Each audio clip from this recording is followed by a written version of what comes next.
Ladies and gentlemen, welcome back to another photo mishmash. This one being broadcast live October 30th, 2018. And as usual, I'm joined by my good friend and co-host, Steve Skurch. Hi, Steve. Hello, October 30th, almost Halloween. It feels like it around here. We got the house all decorated for the fall, and we've got some guests coming in tomorrow, and I'm super excited about this time of year.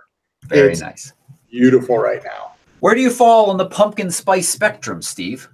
Pumpkin spice spectrum. There's a spectrum? Do you like it? Yeah, I like it. I like pumpkin pie. I do not order any of the pumpkin coffee stuff because I just like black coffee, number one. Or my wife's cappuccinos. Those are amazing. But really, it's kind of a color thing for me. I don't want to drink coffee that's orange. It's just weird. Anyway, okay. I think I like pumpkin spice. I think I'm kind of into it. That's fine. As I mentioned to Steve right before the show started, there is a fly down here in the basement again. Trying to be professional, and we got this one fly. Hasn't been here. It hasn't shown up for 2 days. So I might have to kill it at some point. Well, anyway. Same one as last week. He's a mishmash fly. Yeah, it really seems like he's been laying in wait since last week's show. Just quick, I emailed out. There's a lot of new subscribers to my email list from that amazing giveaway that we had. So if you're watching the show for the very first time, this is a mostly weekly photography show about all things photo. Stuff that's on the table here. We talk about some Lightroom tips.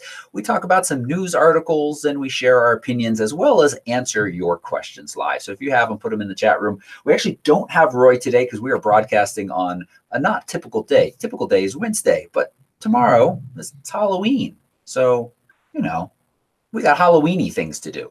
That's right. That's right. Candy to eat. Oh, Reese's peanut butter cups. My wife's out at the store right now. I hope she does not come home with Reese's peanut butter cups, because you know what happens is we prepared with tons of candy last year. It was the first year in this house. We got 2 trick-or-treaters, and they were neighbors. And then we had a whole pile of Reese's peanut butter cups hanging out at home, and I will eat them all. It's terrible. Yeah, those are good. Those are probably my favorite as well. We can discuss in length about some different candies, maybe some that aren't so favorable, like candy corn. And maybe we should check in on this episode because I have some candy corn stock images up online for sale. I put them before last Halloween. Let's see if anybody's bought them. We'll check in on that in just a little while. That's a big tease. I know everybody's like, oh, did those candy corn pictures sell? Yeah. This whole candy corn, there's certain things for those that are new to this audience. There's certain things that are really standing the test of time here. Cilantro is a huge debate. Candy corn is a huge debate. Tacos versus burritos. Star Wars versus Star Trek. We're starting to amass quite a library of debatable topics here. Thankfully, none of which are politics, which is great, and we hope to keep it that way. Yep. Now we're going to have to figure out either a name for this fly, or you see it? Is it very big? Oh God, kill this fly! So Andrew said, "Nice shirt. Where did you get it?" Does that indicate that he knows something about that? I can't tell exactly what you're wearing there. No, I think he might just like it as much as I do. Well, this is a kind of, I guess call it a sweatshirt. I don't know what you call these things. I love the ones that let you do the little thumb through. I got this in the airport in Oslo. That's where I picked this sweatshirt up. And it was temporarily lost. Yes, that's exactly right. This was the one that was missing since we moved. We found it. Guess where it was? Probably in your dresser drawer. Right where it should be. In the dryer in the old house. We left it behind. No way. Along with some underwear. Whoops. Sorry, new people. Yeah, thanks. Thanks for giving us that laundry. It was clean, at least. It was in the dryer, not the washer. So, Okay. Nice. Well, it's the season for sweatshirts, I guess. I'm sporting the Aurora Bear here. I don't think any of our Aurora Bear folks are watching right now, but I kind of forgot I had this. It's been nice and toasty here, and all of a sudden I'm digging out all the old sweatshirts. It's kind of fun time of year. You've got the black one. I've got the gray one of that. I almost wore that. That would have been a little uncanny. Yeah. We are just about a month away from heading up there again to Fairbanks, Alaska for some aurora photography. Pretty exciting. Yep. So we're putting together plans for returning in 2020 as well. And yeah, that's a good trip. Not just because of the aurora, but Frank and Miriam, who run the spot where we photograph from, are just the coolest people, the sweetest people. Yeah, and they got a couple nice dogs too. Yeah, 3 of them now. They just got a 3rd one recently. So yeah, it's always a great reunion going up there. And quite honestly, some of these locations, after you've been to them a number of times, it's the reunion and just being with the clients that you look forward to the most. And shooting the aurora is unbelievable. That never gets old. But I really look forward to this trip every year to reconnect with Aurora Bear, Frank and Miriam, and just seeing clients' expressions when the aurora when they see it for the first time. It's pretty remarkable. So hopefully, cross our fingers, we get a good showing, because it's a really, really special time for people to be up there photographing. Yep. It's cold, but it's worth it. It is a little chilly. Yeah. All right, so let's dive in. First off, we got the show notes. If you want to see the show notes that we're looking at so you can read more about the articles, some of which we just touch on, you can go to photorec.tv/MMH. That's Mishmash Highlights, because you're watching the Photo Mishmash show. And just a reminder, I remind people from time to time, and Steve, I'm going to check in with you over the next couple of months because I think you have this task ahead of you, and that is if you need to build a website, you need to buy a domain, you need to make a big, beautiful place or a little beautiful place to share your work, Squarespace is one of your best options out there, and you can save 10% off your first purchase of the domain, the space, the storefront by going to squarespace.com/photorectv. So Steve, will you be building a website to showcase your fantastic work? Yeah, fantastic work. I hope so. I will be building a website. It's long, long overdue. I am embarrassed to drive any traffic to my current website, which last was updated, I think, fall of 2016. So it's literally been 2 years since I really touched it. And as a photographer, that's just embarrassing. But I've been, my work has included pen and traveling on the trips and instructing and stuff. I've been much more instructor heavy over the last couple of years. And I do want to carve out more time to sell some of my work and that type of thing. So I will be building a new website, and I will be doing it through Squarespace. And a couple of reasons I should let you guys know about. Number one is supporting Toby and Photorec TV and what he's been doing. I've actually been, well before we were ever partners in business, I was a huge proponent of Photorec TV and supporting that as Patreon. And once we formed Penn, I remember Toby calling me. He's like, dude, I'm your buddy now. We're going to be co-partners in this company. You don't have to keep supporting me on Patreon now that we're sharing in the pot. So, but always appreciate it. I may still be pitching into Patreon. Anyway, so that's the first and foremost reason, because I have a Wix site right now, and they've been good to me. But I want to support what you're doing with Squarespace, and also Squarespace really does a nice job of supporting YouTubers in general. If you guys watch YouTube on any regular basis, you'll notice a lot of people out there are talking about 10% off using Squarespace, and click on this link. Of course, I want to use Toby's link, but I like a company that's really helping support the YouTube efforts, all the people that are YouTubers, and they have nice themes, nice product, and it's super easy. So I know it sounds like a canned ad. I really just came up with this right now, but yeah, I know, because we hadn't talked about this at all. I just, been reminded that they've been supporting me now for a while, and I thought I haven't said it during the Mishmash in a while, so I was going to share that out. So yeah, sounds good, Steve. You got some. You might have a career in this whole kind of like co-hosting. Hey, it sounds great to me. I tell you, no joke. Doing Mishmash is definitely one of the highlights of my week. Career-wise, it's a huge highlight in what I do. So as long as you guys will have me around, I want to do this as long as we can go. So That's awesome. And speaking of you guys, you're not talking about me, you're talking about the chat room. I didn't take a moment yet to welcome the chat room today. Chat room, you always make this show much better for it is, whether you're asking questions about whatever my wardrobe, who my wardrobe is provided by, me, I bought it, or, you know, other things. Like Andrew's now asking, what about free site design? Oh, that's a good question, Andrew. It is a good question. I'll say that I have not looked into free site design in quite a while. It is something that I looked at a number of years ago. Not even this recent website, but I had a real custom website years ago. I steer away from it because for the same reason that when I visit the App Store on my iPhone and I want to buy an app, I can pay, you know, a small fee and get an app that's ad-free. And I don't have to deal with being slowed down by junk being thrown at me and my information is being sold or whatever.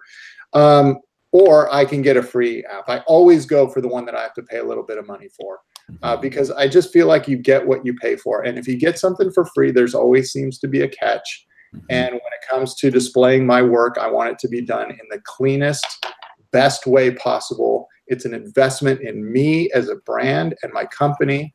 And that has got to be worth something. And I just have not found any of the free stuff to be worthwhile. I don't want to bombard any visitor to my page with something other than Steve Scourge photography. That's a really good point. And I agree with you. There are, depending on exactly what you want, if you want a full featured website, I really struggle to recommend anything completely free, like Steve said.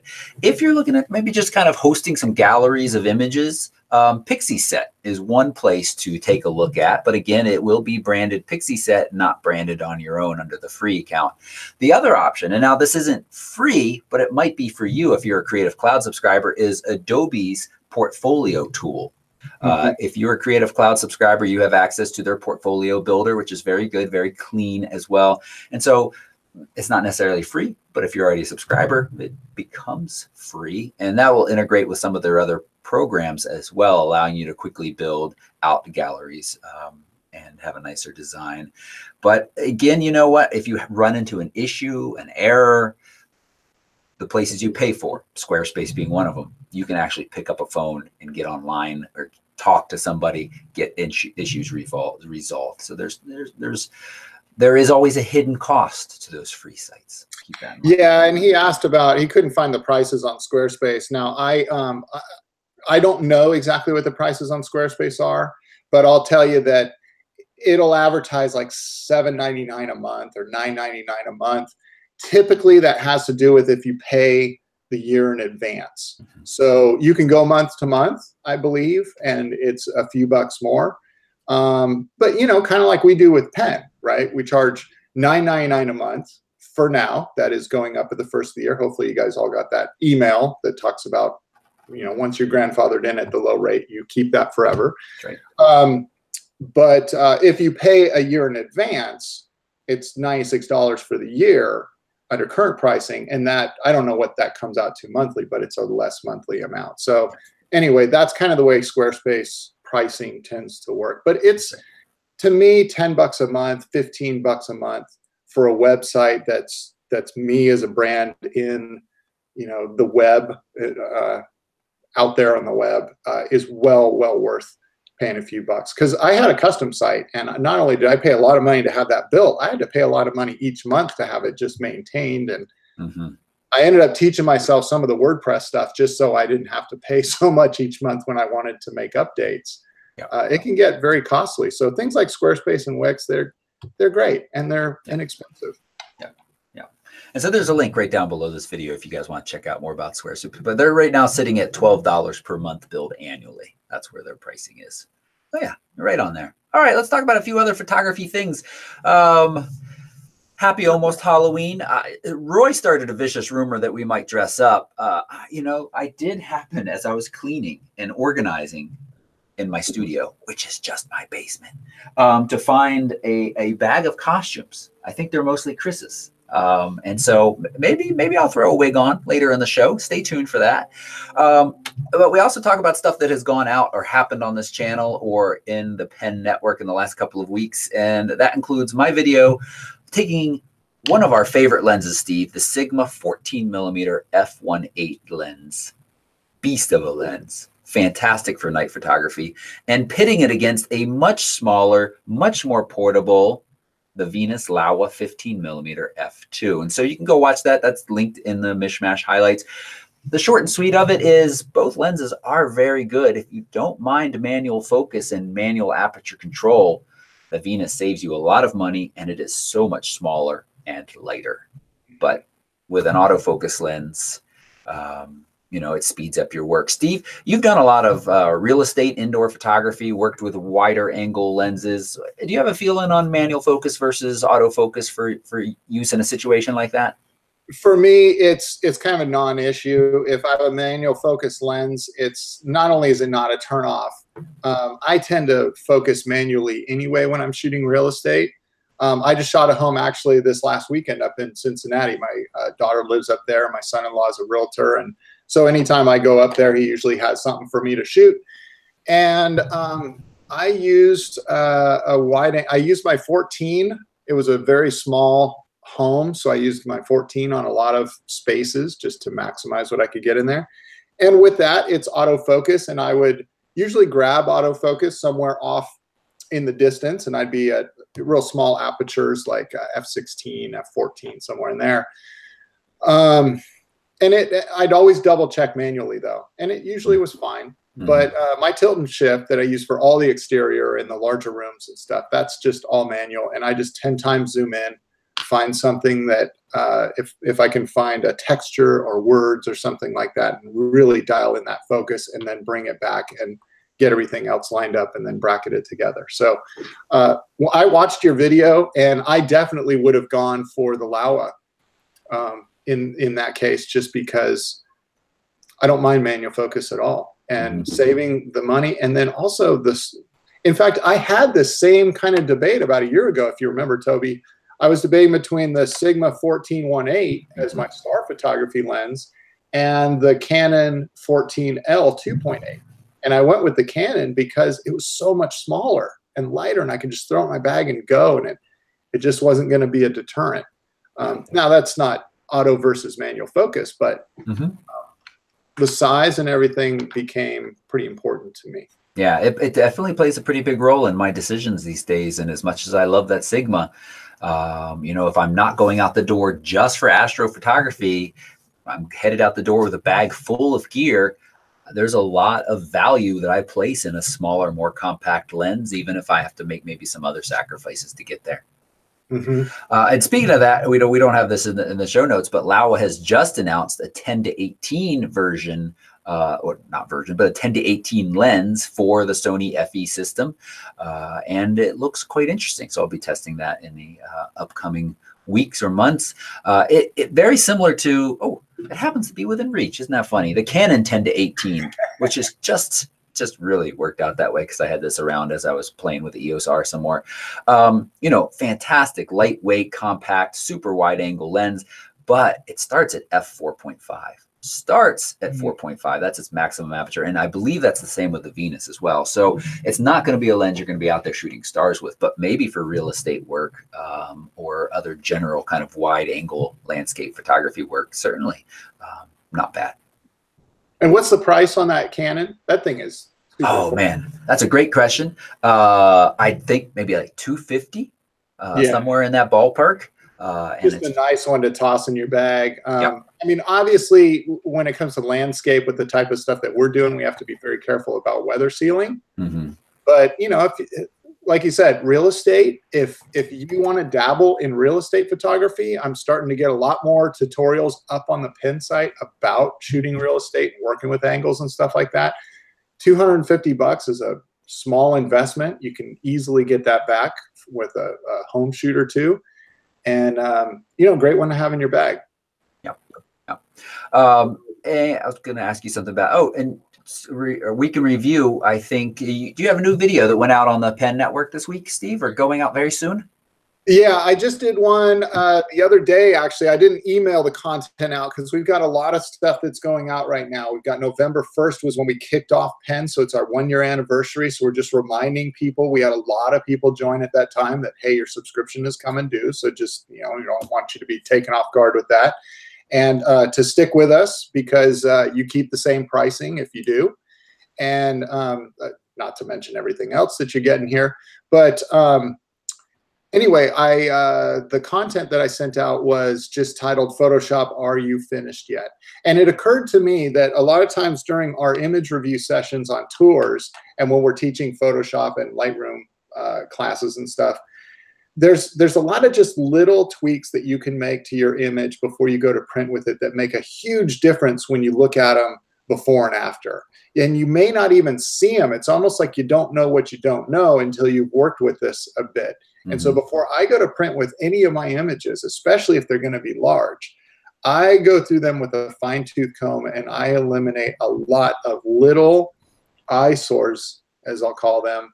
And it seems tedious, but trust me, when you take it as a whole and you look at a picture before and after, it makes a huge impact on the overall image and what you're making. So anyway, it's about 20 minutes, but I think if you just give it a watch and kind of put that into practice before you go to print, I think you're just going to have cleaner images that are very unapologetic of what the story is you're trying to tell. Nice. Yep.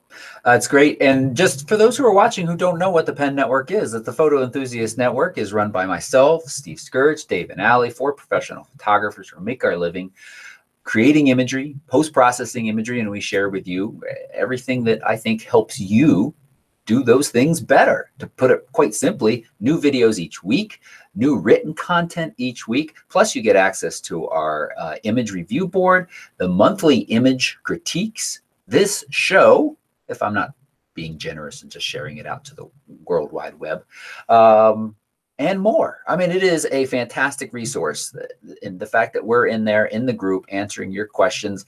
And one of the things that I've found lately is a really quick, easy way to answer people's kind of general questions of Kate was wondering, she was trying to get her print lined up just right, or their Pixmo Pro 100. It's just a quick little video answer. I mean, I won't always be able to do that, but it's just a 1-minute video showed her exactly what I think, I haven't heard back yet except for thanks, exactly what she needed to know to get this image lined up correctly in print. And so having access to these resources to us professional photographers for what we charge per month is a awesome value. Yeah.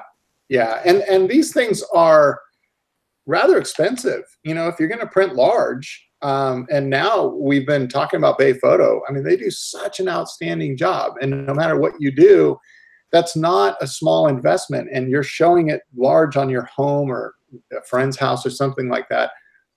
Just taking a few minutes to get it right before you go to print can make all the difference in the world. There's so many pictures that I see, and we do this in hotel rooms around the world, right? We check in and we look at some of the art that's on the walls in the hotel, whether it's the common areas or the room, and you're like, man, if it just would have made this little tweak or straighten that or whatever, it would just make the image so much stronger.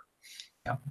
Yeah, I agree. And if you're watching this and you're not a Penn member, there's a link right down below for rec.tv/join. But right down below this video is a link. And as Steve mentioned, the price will be going up. It still will be a good value. But if you get in now, before it goes up, you're locking in at that price. So it's great. And if you are somebody who thinks you might want to go on one of our travel workshops in the future, you earn a discount that actually pays for itself the instant you sign up for the annual plan. Oh, I'm glad you brought that up, because I keep forgetting to tell people that is each year, you know, that McKay voucher. So you pay $96 for the year, you get a $150 voucher. You'll get another one for the next year, and those never expire, and you can stack those up. We've talked about that before we started this company.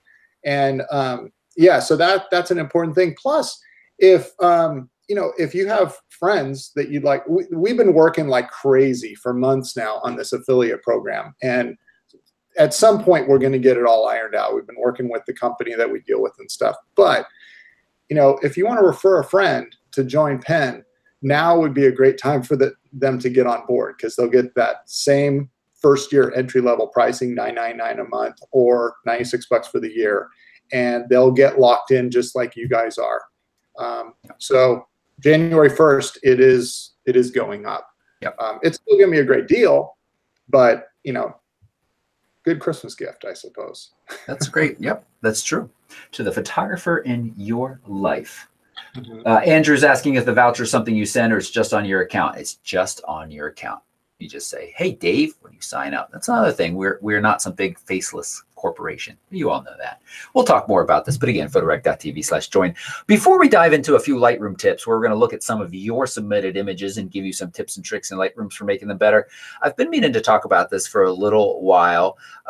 It's kind of along those lines of like free website builders, and you get what you pay for.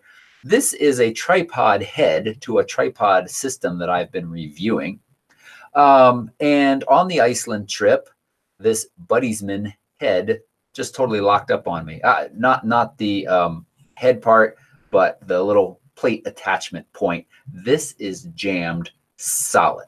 Nothing I can do. I remember when that happened. I don't have enough muscle to make this work. Steve luckily happened to be sitting next to me on the bus, and he had at least enough muscle to get my camera out of it.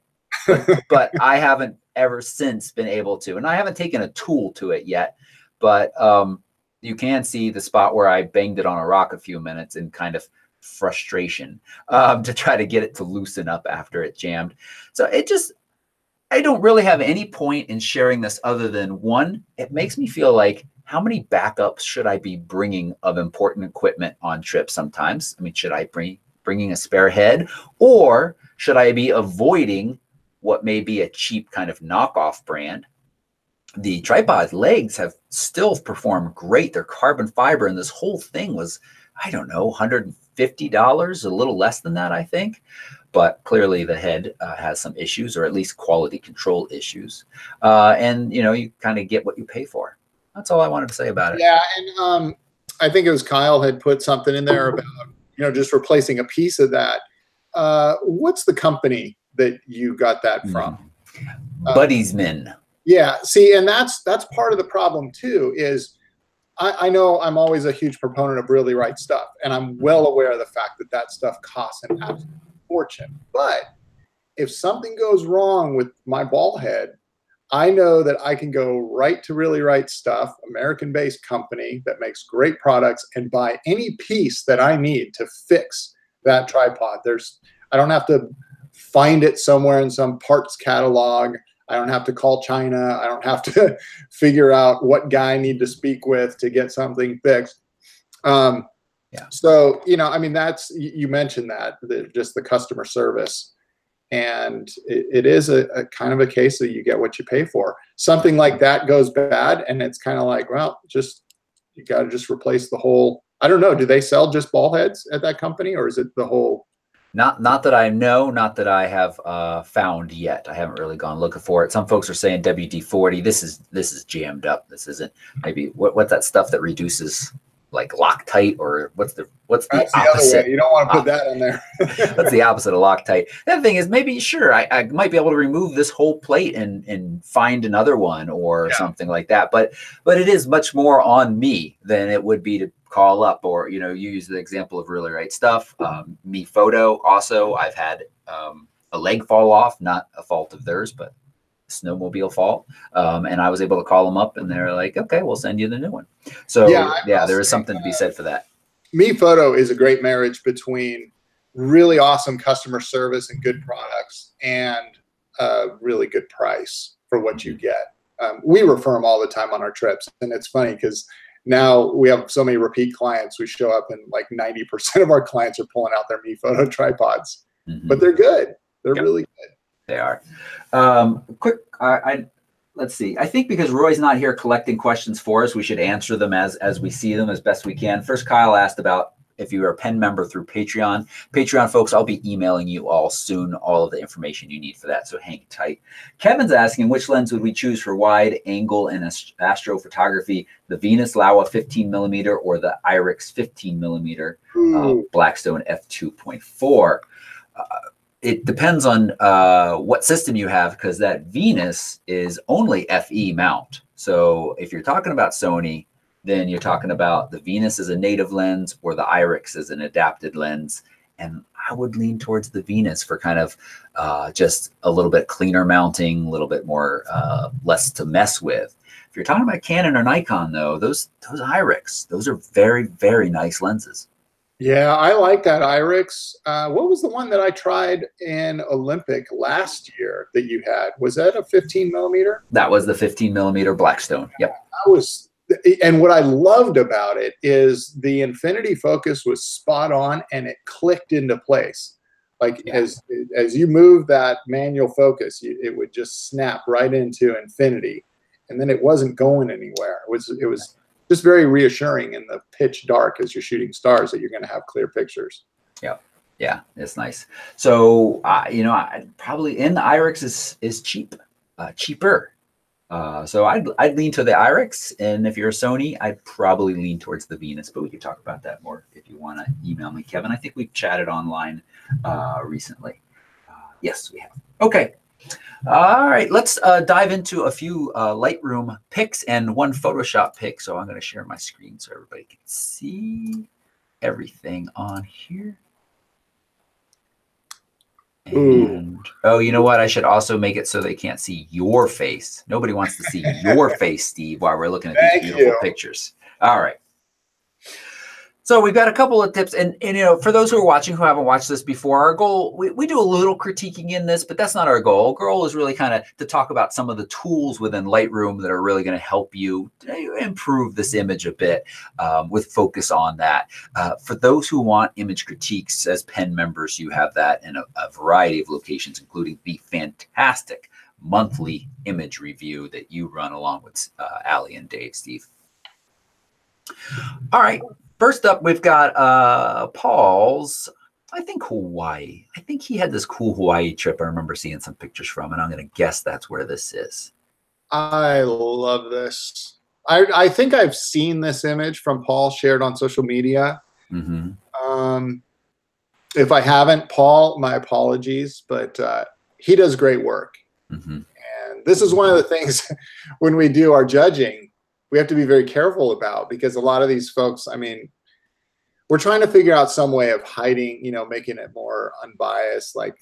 But I mean, we try to be as authentic as possible. Mm-hmm. But I have loved watching Paul's photography grow over the last year, and it has grown a ton. He's been very active in pen, and not saying that that's the reason it's grown. I think that's a place where he's really taken advantage of some of the resources we have. But I'm just, for fear of sounding fatherly, I see some of these pictures, this one in particular, and I look at it and I'm just really proud of him. It's an awesome picture. Nice. Yep. I agree. I like it a lot. It looks like we got metadata all stripped out. I'm curious about shutter speed. I'd like to know. I'm thinking quarter to half second.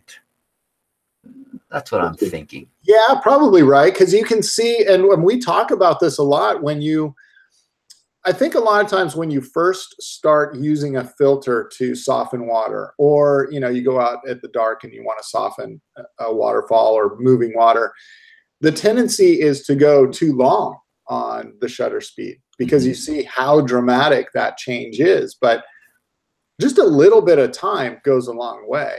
And it retains the movement. It retains the texture that you see, and you can just feel the movement that's happening right center frame, just up from the bottom.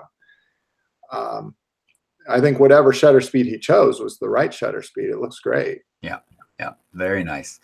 All right, one thing, this bit of brighter area is drawing my eye a little bit more than I want it to. I want to balance that out a little bit. Do you agree with that, Steve?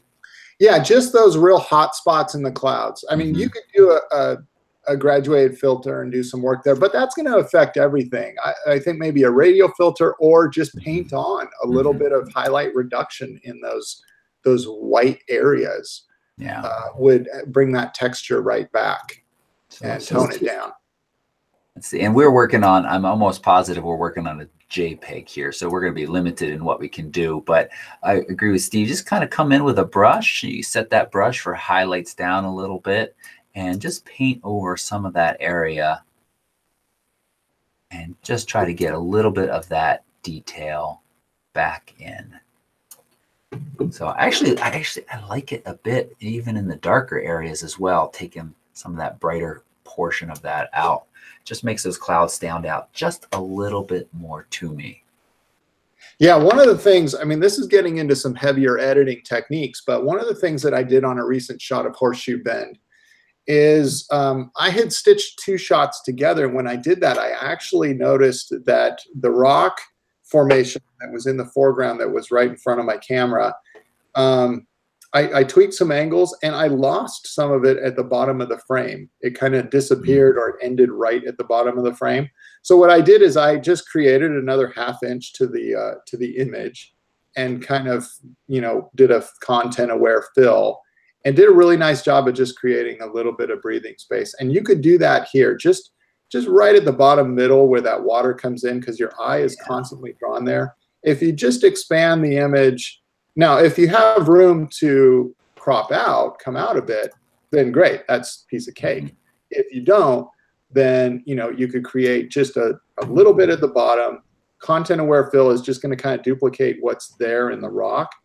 And I mean, but again, this is getting really critical. I'm kind of looking for things to talk about here, because the image is gorgeous. Yeah. I would like to try, you mentioned the graduated filter. I'd love to try a graduated filter up from the, oh, and my Lightroom crashed. Let's open it back up. All right. Just bear with me a second. That's the second time. Didn't it crash on the show last week as well? I think it did. Yeah, I think it did. Yeah. And then, of course, it loads a different image than I want it to load. So we have to take a moment and go get to my images. You can see I've shot a few images this year. Here we go. All right. And back to the develop panel. And graduated filter. And I'm going to drag up from the bottom. I don't need to start at the bottom, but I want it to affect the bottom half of the image. And I'm actually going to bring exposure up just a touch. I like the kind of contrast of the bright sky and clouds versus a little bit darker water, but I want a tiny bit more detail in the shadows. Bring the shadows up. And I'm going to increase that clarity, because I want some of that bit of reflection there to pop. But that's it. Yeah, pretty minor stuff. And I agree here, Steve, it would be great to see if you could either expand that a little bit or, you know, go a little bit wider if you've cropped in, or try to add in a little bit in Photoshop. Yeah, it doesn't take much. Just, you know, just a tiny bit right there, so that dip in the rock isn't right on the edge of the frame. Yeah. But again, that's getting really nitpicky. I think he's produced a really great image. Yeah. Let's go here. Heather's got an image. I think it was Heather. Nice sunset silhouette. Yeah, Heather White. She shot this over the weekend at our friend's rehearsal dinner. I didn't really plan it, but the sunset was amazing. How can I bring out the best in the sunset? Do I take out the crane? How about the lights behind the couple? They're easy enough to remove, but the reflection is a little bit more complicated. Yeah, I see what you're saying there. Yeah. All right. I agree with every question she asked. In fact, if I had this image sit in my library, I'd be asking those same questions of myself. Okay, what about that crane? I mean, on one hand, the crane really brings you into the sky, because it's such a contrast. It's part of the silhouette story, so it's kind of neat. I don't know.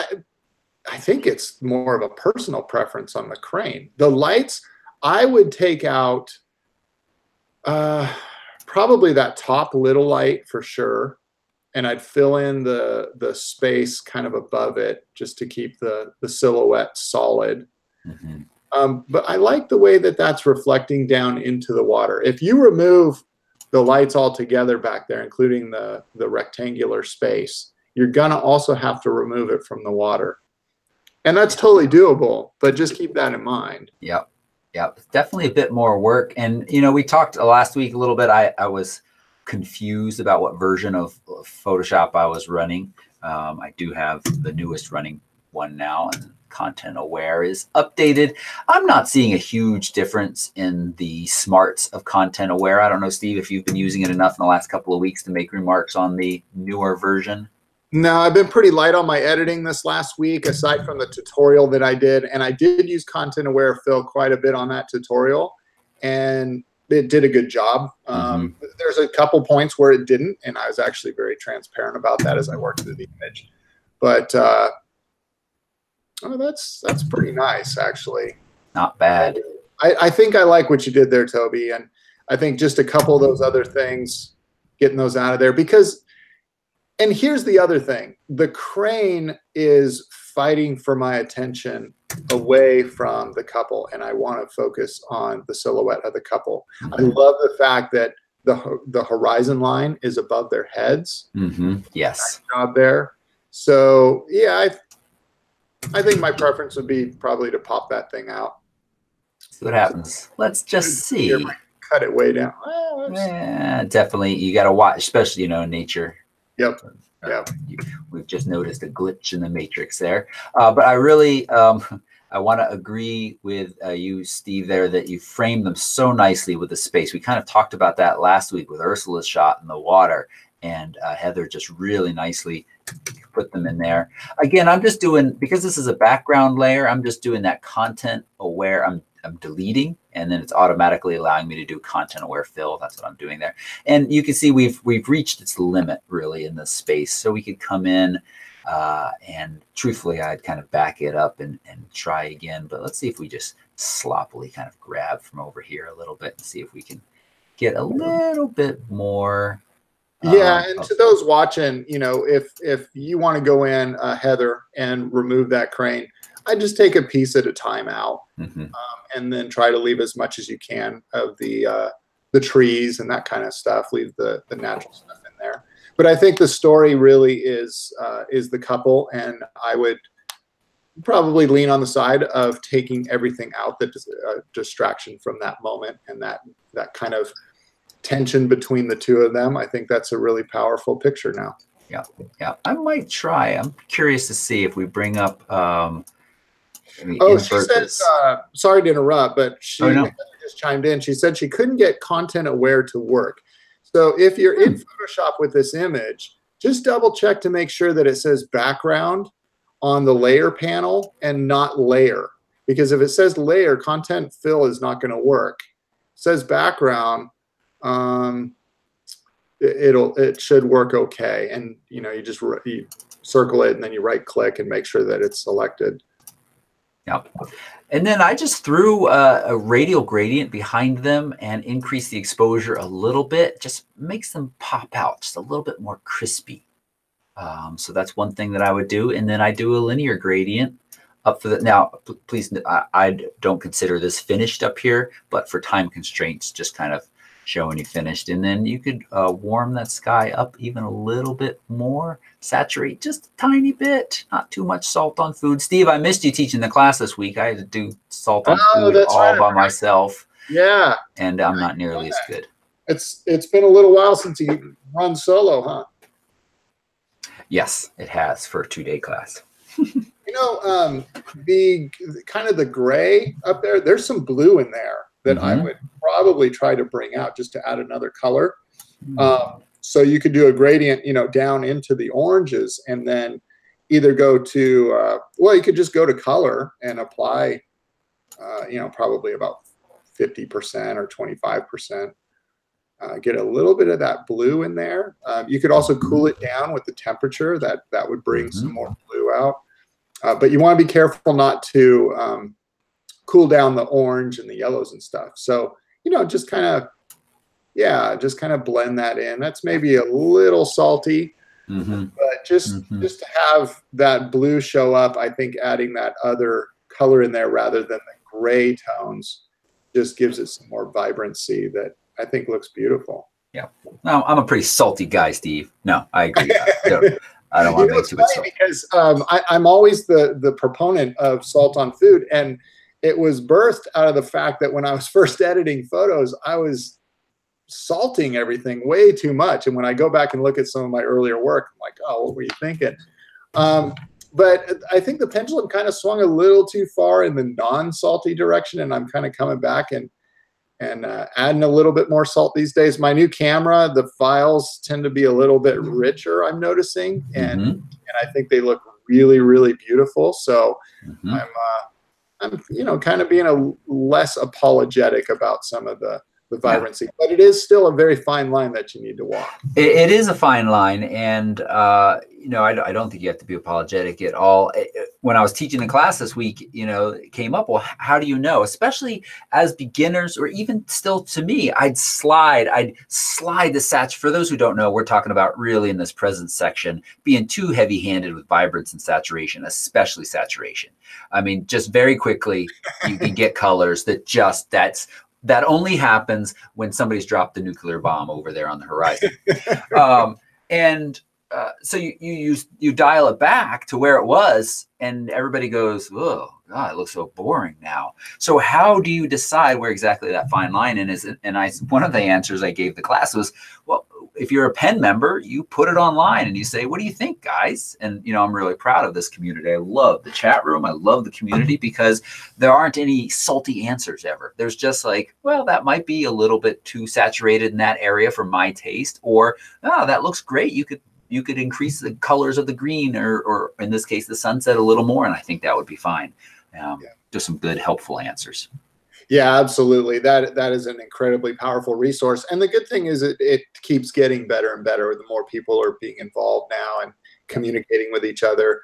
The other thing that I like to do is, and I've talked about this on the show before, so my apologies if this is a repeat for some of you, is just take that slider, go all the way to the right with it till it's absolutely ridiculous looking, and then slowly bring it back until, don't even look at the slider, just look at the image, slowly bring it back until it looks natural, but maybe slightly enhanced to you, and then dial it back a little bit more, maybe another factor of 5 or something. I would be willing to bet that when you look at where the slider started in the middle to where you ended up, it is right further than you may think, because you go all the way over and then you dial it back, but then dial it back just a little bit more.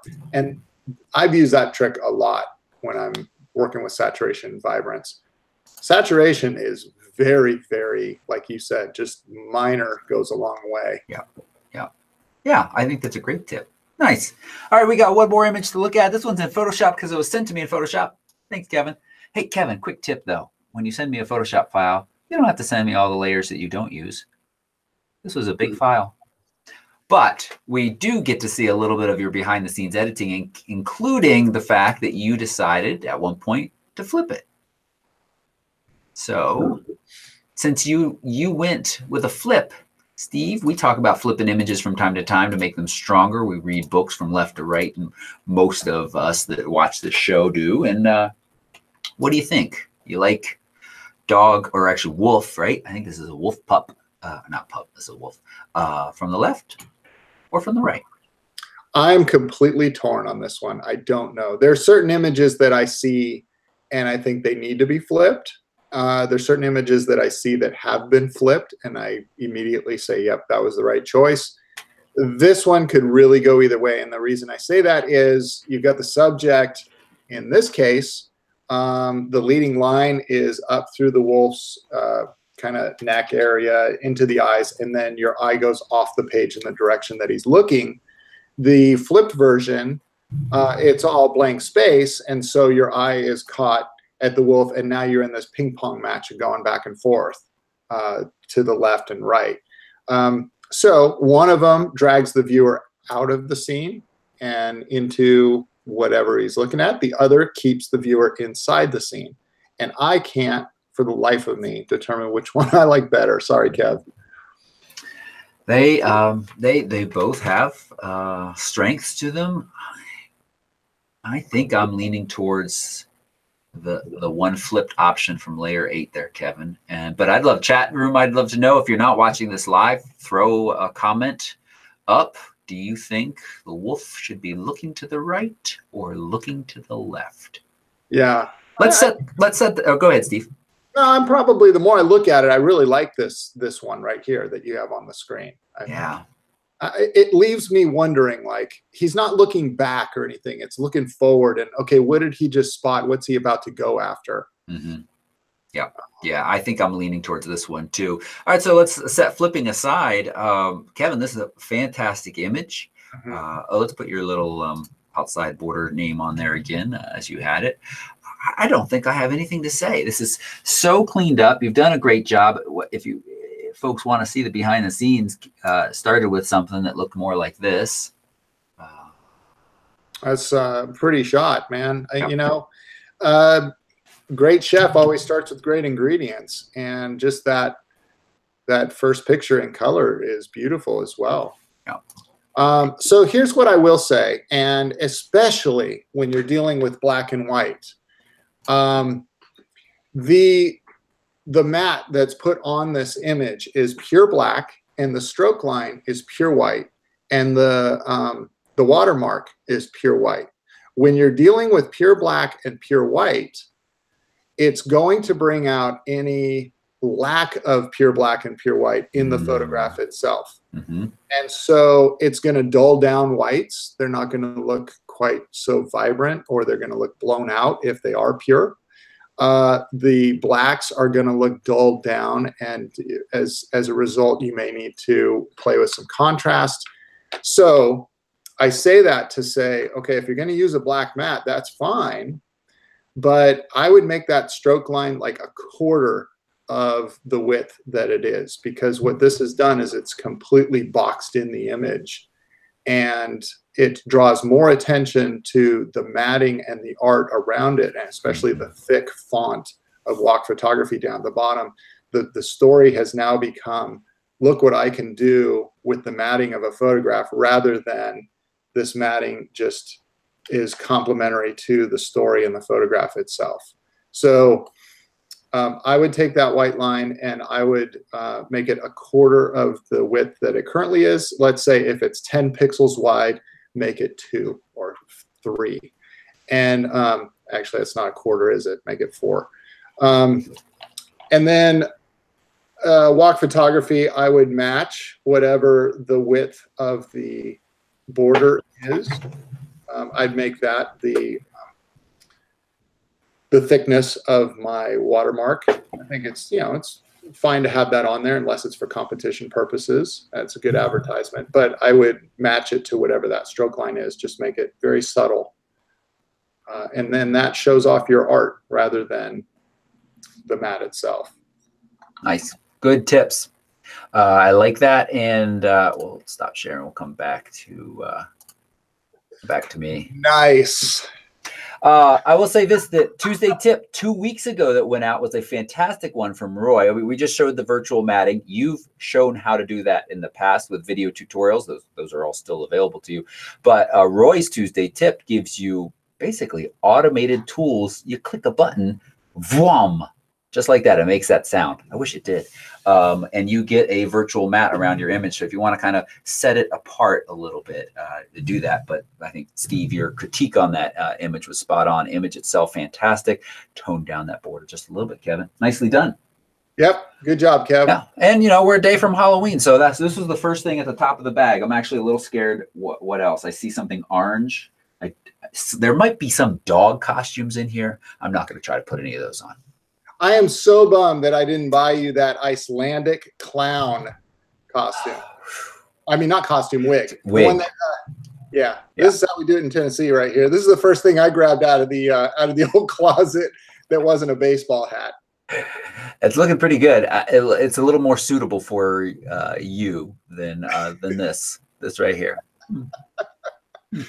Oh man, our true colors are really showing right now, aren't they? God, just got in my mouth. Where has this been? Tastes salty. All right. We just finished up with our Lightroom tips. Let's talk a little bit about, mentioned this last week, but briefly in the show, and that's I'm still like moments away from finishing the complete edit of the Parrot Anafi drone review. But I'm mentioning this because we've got news story that DJI has updated the geofencing system to better protect the space around airports and other sensitive areas. which means that close to airports and other sensitive areas, this drone will not allow me to fly. Or if I'm flying it and I get too close, it will stop, which sounds like a good thing, right? Would you agree that's a good thing, Steve? Yeah, absolutely. Yeah, because you just don't want some idiot out there or somebody with bad intentions, to be able to fly someplace that they shouldn't. But what I hear from people from time to time is that it's not always accurate, that it's an abandoned airport, no longer used. And so you got these poor people around there that can't fly their drone. It won't let them, and other mistakes and things of that sort. So DJI has now partnered with a completely different company for this air mapping and geofencing. I hope with the idea that less mistakes, but also better protection. So I don't know. I certainly, as consumers, kind of want to have my rights to be able to fly where I should be able to. As somebody who's flying in airplanes in and out of airports a lot, I also want to be protected. And I bring all of that up to say that this little parrot, it's smaller, similar to the Air, but there is no geofencing. There are no rules built into this drone right now, as far as I can tell. You can fly it wherever and whenever you want, which is kind of good and potentially not so good too. Yeah, that's interesting. It's an interesting time with drones. I'm a total rule follower, almost to a fault in many cases, as my wife points out. But I would much rather deal with a company and a product that is doing the right thing and not somebody that's trying to skate around it. That's just me. But I kind of think of it like GPS has been. Right. I mean, when GPS was first becoming popular and people were buying Garmins and putting them in their car and stuff, it was all over the place. And maybe you'd get close to where you needed to go. And yeah, you had some idiots driving into a lake because the GPS said to go straight, like Michael Scott on The Office. Yeah. But I mean, the normal person, and then all of a sudden some rules changed and stuff, and we got technology that could really pinpoint accuracy. I know the military released a lot of that information, and then it just got better and better and better. And now when I drive down the road, not only does it tell me where to go and show me pictures of what the turn's going to look like, but it tells me the traffic patterns. It tells me how long I'm going to stay in that traffic. It warns me if there's a car waiting on the side of the road that's broken down, or there's a dead animal or something, or there's a pothole. So I think with the drones, it's just going to get better and better. And you get companies like DJI that are investing in these geofencing recognition companies, or whatever you want to call them. Just give them a little bit of time. They'll get it all sorted out. We'll get a map of airports that are no longer active, and you'll be able to fly there someday. None of this would prevent me from investing in a drone if I was in the market. Yeah, that's a great point, because the thing that I have to say is that I bought this drone for a purpose, and I've never not been able to fly it where I've needed to make photos, make video. And so, yeah, I don't think you should be overly concerned, but I definitely hear from some people. And Canada's rules seem especially egregious. And so I know there are quite a few drone owners in Canada that are pretty unhappy because they want to, fly it for fun. Then, well, that's a different story. And then maybe you should consider a drone that isn't geofenced as much. All right. There's this clickbaity article, but it leads us to a little bit of a discussion, and it is from F-Stoppers. Yet more problems discovered in Canon's new EOS R. Oh, I was curious about this article. I saw the headline, and I hadn't read it yet. What does it say? Yeah. Well, it also, I want to talk about it because it lets me talk about this lens a little bit more. But so somebody who has a new EOS R, that his top LCD screen cracked for no apparent reason. So look, that's a bummer. But I mean, have we heard from anybody else whose screen cracked for no apparent reason? I mean, that's not something that we could really talk about as a thing. Who knows? One person. Now, I mean, yeah, you get 100,000 people and their screens are cracking. Now we got something to talk about. Right. So, the thing that struck me with the headline was yet more problems discovered in Canon's. What are all the problems? I mean, okay, there's a difference to me between features that may not be included in the camera that you wish it had versus actual problems. Like, what are the problems that are out there? Maybe I've been in the dark on this. Yeah, well, we talked about it a little bit last week. There's a few bugs, that need to be ironed out. None of them are deal breaking or terrible bugs, but they're little quirks that are kind of annoying. I could say that multi-function swipe thing is really poorly thought out, but I've seen a couple people online say they like it. Nobody that I know and respect has liked it yet, but maybe I'll meet these people who like it and they'll convince me. I didn't like it after 6 weeks of using it. But there is also in this article, one repeatable issue that is a bit of an issue. And that is, so when you shoot in crop mode, the EOS R doesn't allow you to shoot 1080 at 60p. That is a bit of an issue. And this little cheap lens, I think, is going to get a lot more popular because when you shoot in 4K, you have to get cropped in 1.7 times. And so you need wider angle lenses to get more normal focal length and normal fields of view. And it's either really this lens or you're going to be buying that crazy expensive Canon 11-24 f4, which is a heavy lens, and it's not going to work on a lot of gimbals very much. Now, I'm really curious to know how many people are really going to buy into the EOS R system on the video side of things. I think it's pretty weak on the video side of things. I think it has some strengths as a photography tool. Not a ton, but it definitely has some strengths. And there are some people out there that I think it is one of the best mirrorless cameras that they could buy. General public, I don't know. But so I'm just interested to see how this camera sells, if we're going to see these getting snatched up on the used market or if it's going to get a little bit more popular. This lens sells. So we'll see. Yeah.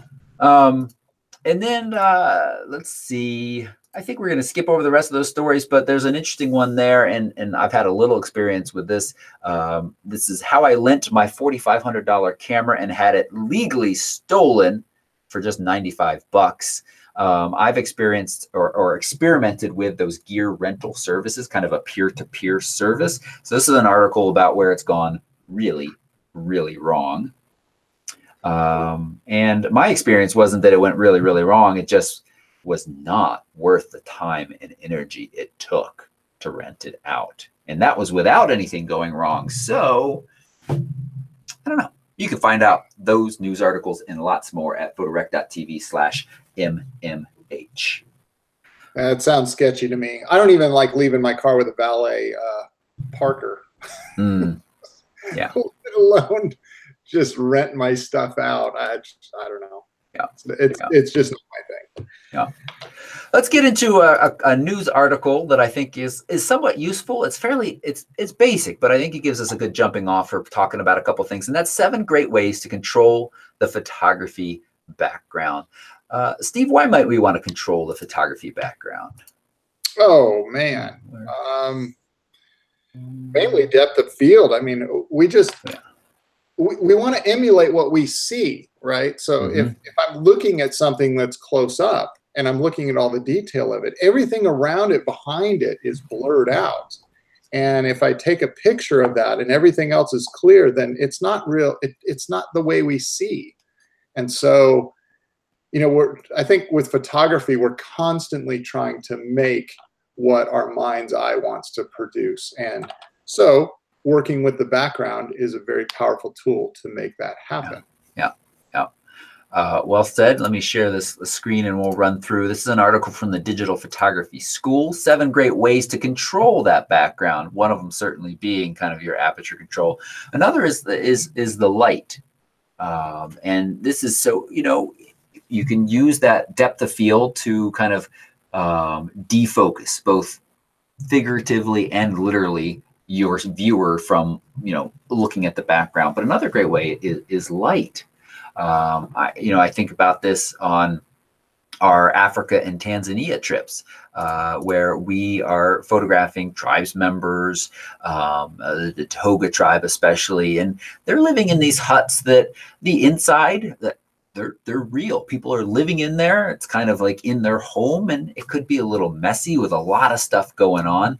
And when you end up with a lot of intersections and messy stuff back behind, it just draws the viewer's eye away. So if you can minimize that, and one of the ways is I often will photograph them just inside the door, where they'll have a lot more of that light hitting them, which just makes the background be much, much darker and simplifies it. And so that's one example here. In this example, they've just actually used a off-camera flash to light the woman, and that let them get a much darker back there. And I had to take the time to go ahead and get rid of those couple little light spots that are picking up the light, but otherwise pretty cool. Yeah, cool picture. This is, thinking long term, one of the other tips is things can change with the season. So when you're looking at the background of a landscape photo, just because it is a certain way at that time, maybe the way the Milky Way is lined up, come back in 6 months, come back next week, and you might have a very different look at a very different time. So that's very interesting. I hadn't really thought about long term like that, but they mentioned photo pills, which we love for kind of figuring out where the sun is going to rise, where the moon is, where the Milky Way is going to be. Another way to control the background is the angle that you're photographing at. Mm-hmm. Steve, I don't know about you, but so often we walk up to a scene and I look around at most of our clients, and everybody is holding their camera up to their eye, and they're all standing up straight with, pretty good posture. Mm-hmm. And so everybody is right there at that, 5 to 6 foot height photographing. And if there's one way to kind of quickly set your viewer, apart from that, it's to change your angle. Yeah, and I love, for those who can see it, the little paragraph above that picture is just spot on. I love what it says. Yeah. Photography is the art of subtraction, and a busy background is an easy way of adding more elements to your frame than you need. A simple change of the angle can avoid such elements as wires and unwanted people in the background of your image. I just couldn't agree more.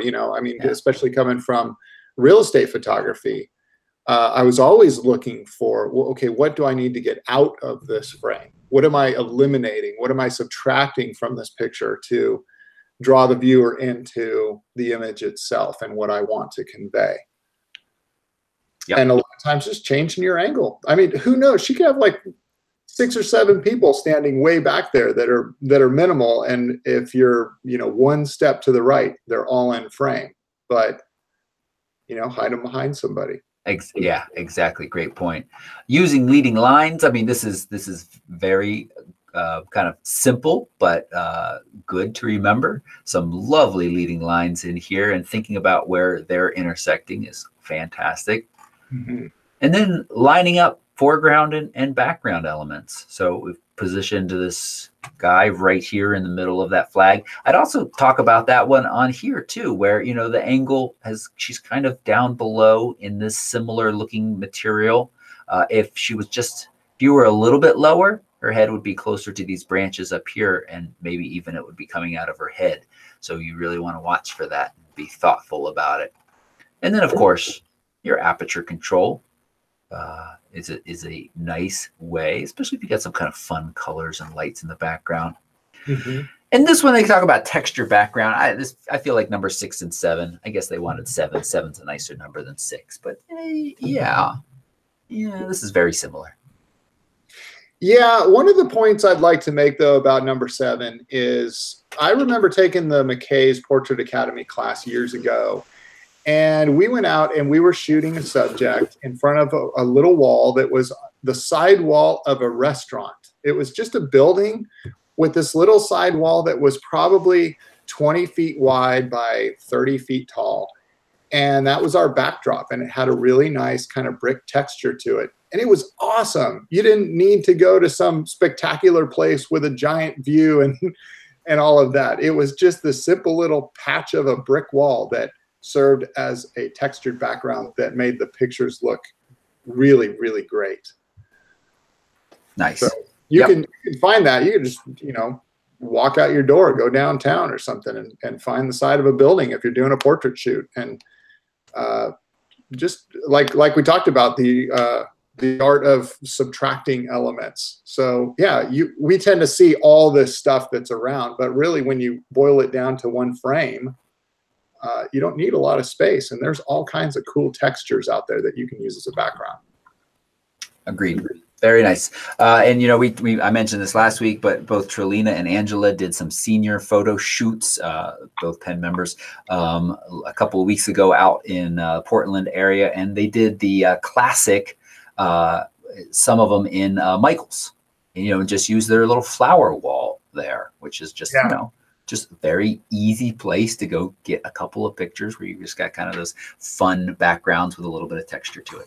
It's good. Did you put a lab coat on? Well, yeah, I was digging further in this thing. It's clear that some of this other stuff, I mean, what is it? I have no idea what am I supposed to do with this? So I'm not going to put this on anytime soon. But I did find a lab coat in there from my days of Professor Camera. Man, I'm kind of jealous. I'm sitting here looking around my room like, what else can I put on here that fitting for Halloween? I honestly had no plans to do this at all, and I'm still kind of organizing down here. I grabbed a bag that I was like, okay, this needs to go out to that other room, and then I was carrying. I was like, wait a sec, this has got costume bits in it, and I'm about 15 minutes away from doing the show where Roy threatened that we would dress up. So hey, I'll see what's. Oh, he did. Yeah. I'm going bald. Oh, man. You might want to consider a comb over for that thing, man. Wow. Oh boy. All right, let's back on task. One of the other things that I teased was, have I sold any candy corn pictures? So again, if you haven't been watching for a while, we haven't done this in a while. It got kind of boring. And that is check whether or not I'm making any money by selling stock photography. So I think we're coming up on the 2-year anniversary. We're very close to the 2-year anniversary. And let me share my screen with you so you can see what I'm selling and talk a little bit about it briefly before we start to wrap this show up. So these are some of the images that I have up on Shutterstock. I'll put a link right down below this video for my referral link, so you can sign up if you want, including some candy corn shots that I just, tried out like this. Can I make it bigger? I don't know what I'm doing here. Candy corn in a martini glass, candy corn in my hands, candy corn in a black dish. And you know what? Nobody's bought a single one of them. So, I don't know what to say about that other than they're not the greatest stock pictures to begin with. And then, of course, they are candy corn. But I am making about $25 to $35 a month from selling these images. And again, if you haven't watched in a while, most of my earnings come from these 2 owl pictures that I have actually isolated. They're on a clean background. So I think that has helped them to sell because they can be inserted into a variety of work in lots of different ways. But you can do other animal pictures, and they're kind of in order of how well they've sold. I think that's safe to say that. Let me go to the earnings summary real quick and show you a subscription. So total 336 of the owl. Next comes the Washington Monument in the morning at 40, and then it kind of works on down. Man, 336 downloads of the owl, and it's $84. Yeah. So the answer is, can you get rich doing stock photography? Not at this level, not at this number of images.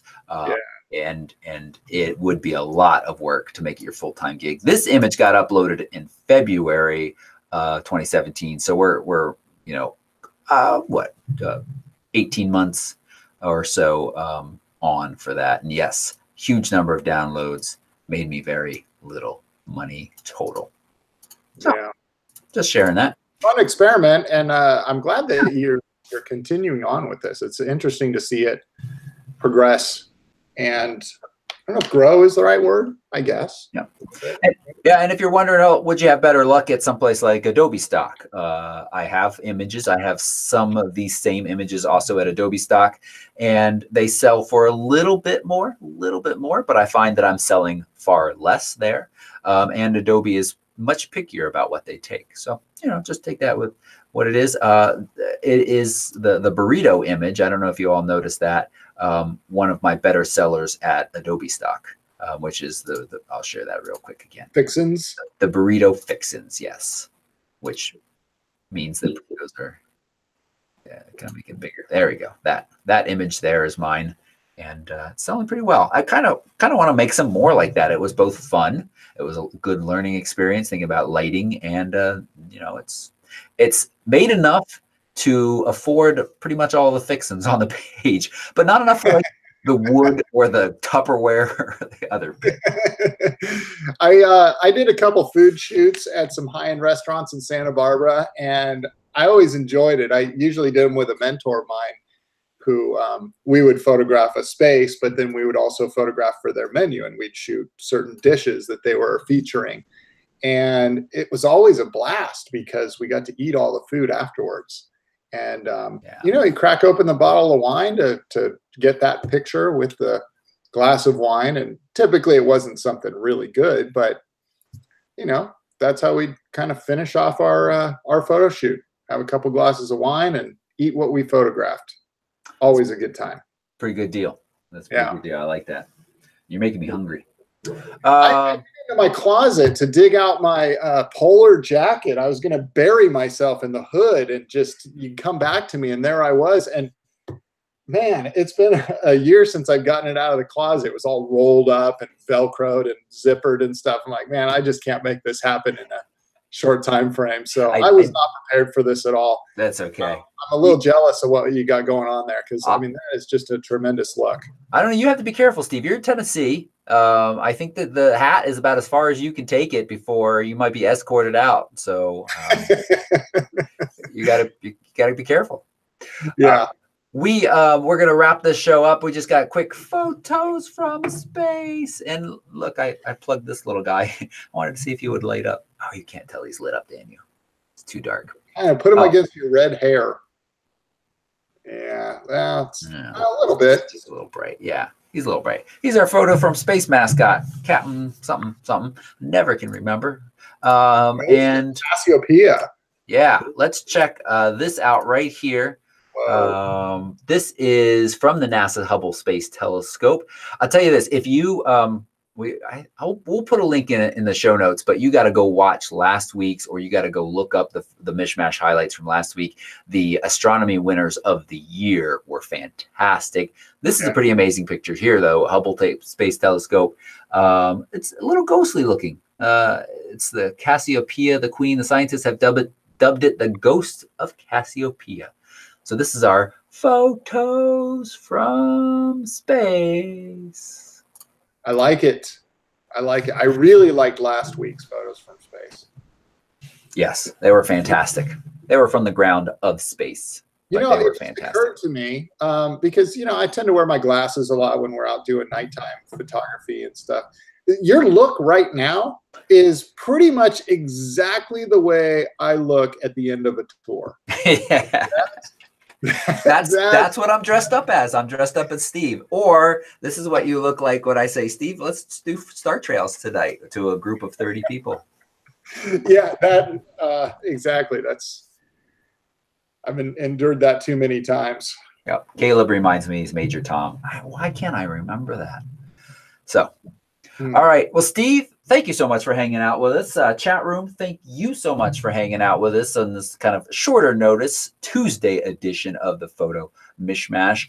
I don't think you'll be with us next week, will you, Steve? Let's see. Next week. The 7th of November. Actually, I think I am, because our tour ends Monday night, so Tuesday. And yeah, I should. Awesome. Are you here? Are we good for next Wednesday? Is that what's going on here? Yeah, I think so. I'm around. Steve's mentioning a tour. He's going on the Smokies tour with McKay Photography Academy. I'm staying here on the West Coast, holding down the fort. You know, doing these kind of things. Yeah. Okay, great. Fantastic. So plan on that. And if you're watching the show and you're not a photo enthusiast member and you want to watch it again next week, where I promise I won't put this wig back on, you can join us by going to photorec.tv/join. It's well worth it, not just because of this show. Actually, I mean, sometimes I feel like we should pay people back. We should give you give them a refund. No, there is good information in this show. And I thank you all for watching it. Thanks again, Steve. Everybody have a happy Halloween. If you are headed out there, be safe and save a Reese's Pieces for Steve and me. Y'all come back now, you hear? Bye-bye.